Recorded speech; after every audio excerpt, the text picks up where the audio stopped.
So, this journey is about cultivating awareness and cultivating tools, and it's not about mastery and perfection. It's not about reaching the destination, because as you learn more and become more aware, you will realize that where you want to go continues to shift. So, it's really about understanding who you are and what's important to you. And understanding that is really key to developing a self care ritual that supports you to be your best self. So, one of the first places you can start when you're thinking about holistic wellness or conscious wellness is understanding what's important to you. What are your priorities in life? And I'm going to have you take just a minute to jot down maybe 5 priorities in your life and make sure they're your priorities and not what you think they should be.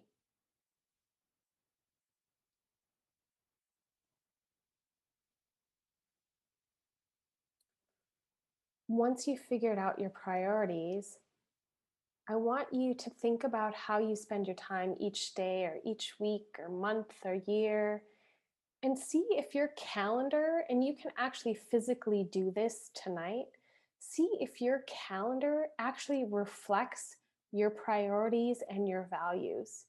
And if it doesn't, if how you spend your time is not aligned with what's important to you, I think it's a moment for you to just take inventory and understand why you've been spending time on those things that aren't aligned with your priorities and values. A great example for me was, and I know in our last Ignite Power session retreat, some of us were talking about spending time binge watching Netflix. And while there's a time and a place for it, what I started to finally realize is that binge watching TV at night was not helping me get closer to the life I wanted to live. It was actually holding me back. So if you take a look at the circle of life again and start to think about which of these pieces of the circle of life are a priority for you. And then how can you build your time around your priorities? Integrate into your life more of what fills you up and moves you closer to your goals, and start to phase out what's not serving you.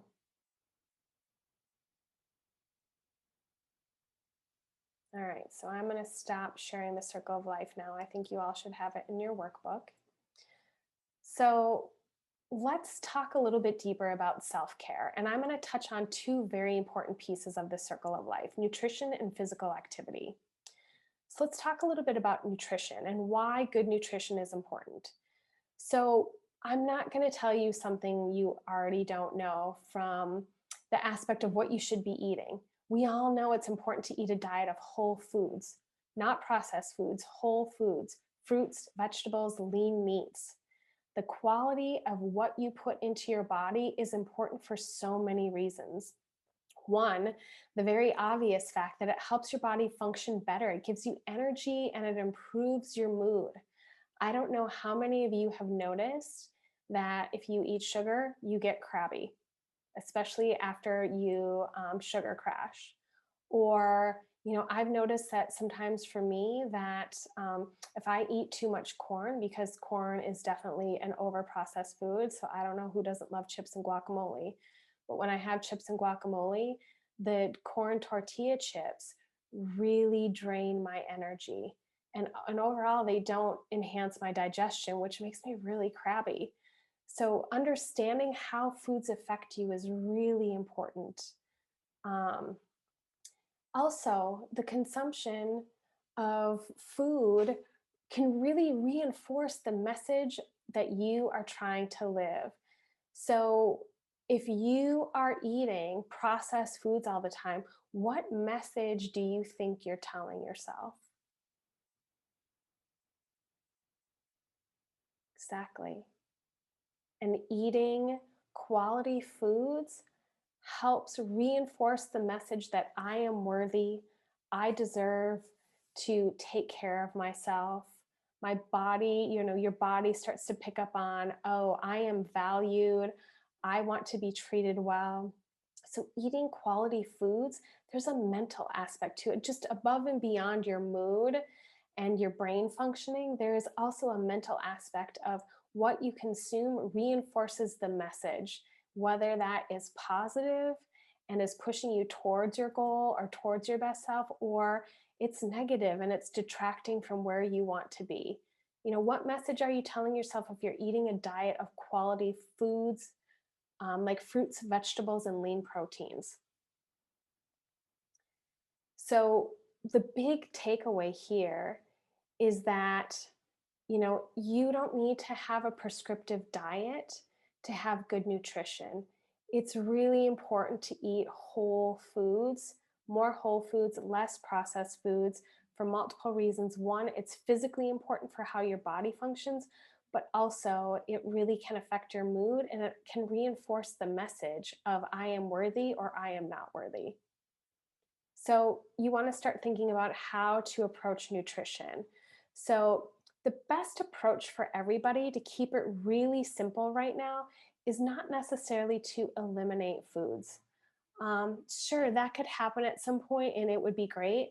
But what I like to tell everybody is just to add more of those whole fruits, vegetables, lean proteins into your diet. So I'm making it up. If you're eating a cheeseburger and french fries every night, I'm not going to tell you at this point that you have to get rid of that. I mean, ultimately, that would be a great thing to do because eating the cheeseburger and french fries is reinforcing the message that I am not worthy. Um, but add in a side salad, add in carrots, add in some steamed vegetables, add in, switch your burger. If the beef in your burger is not high quality, or the bun is not high quality, or the fries are not high quality, switch out what you typically eat for things that are higher quality. If you're eating regular white starchy potato french fries, substitute sweet potato fries for your white starchy french fries. Like I said, upgrade the quality of your beef, remove the cheese. Dairy can be hard for everyone to process. Um, Add all the vegetables into the burger. So if you typically do it with just condiments, add in lettuce, tomato, onion, pickle, cucumbers, add in a ton of veggies to your burger. So all you need to do is just start to add quality whole foods to your diet. Eventually, all those processed foods will start to work themselves out. Um, and take a look at labels too. A lot of what happens with nutrition these days, and a lot of the reasons why I think we struggle as a country, is that our food marketing is not regulated. So people can be very misleading in how they market food to people. They can say natural, but the term natural is not regulated. So it does not actually have to be natural in order for food manufacturers to put natural on the label. Organic is regulated. That's why they have the USDA stamp of organic. Um, some of it is, but more often than not, all of these buzzwords and even the colors and the imagery they use on packaging is meant to mislead. Um, if you want to watch a great film, you can watch That Sugar Diet.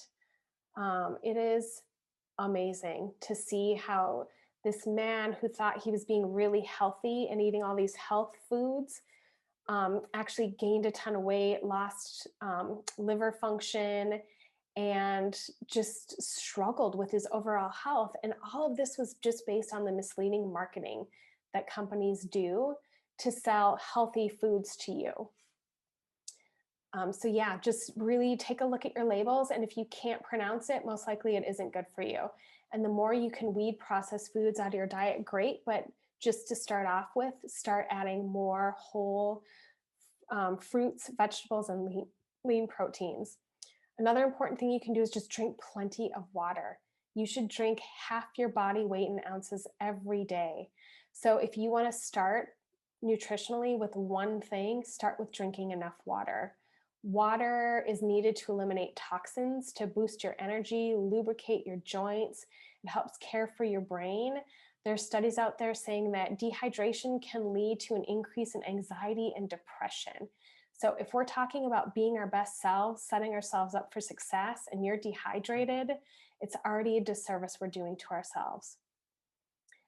And then what you can do is just keep a journal to understand how food affects you.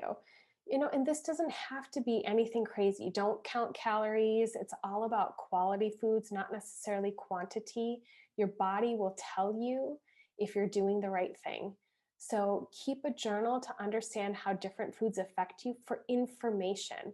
If you can make a decision from an aware place, versus not understanding what's going on with your body, that's half the battle.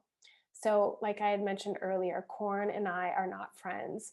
And so I know that anytime we go to the movies, which we obviously haven't for over a year now, but anytime we go to the movies, I love to eat popcorn.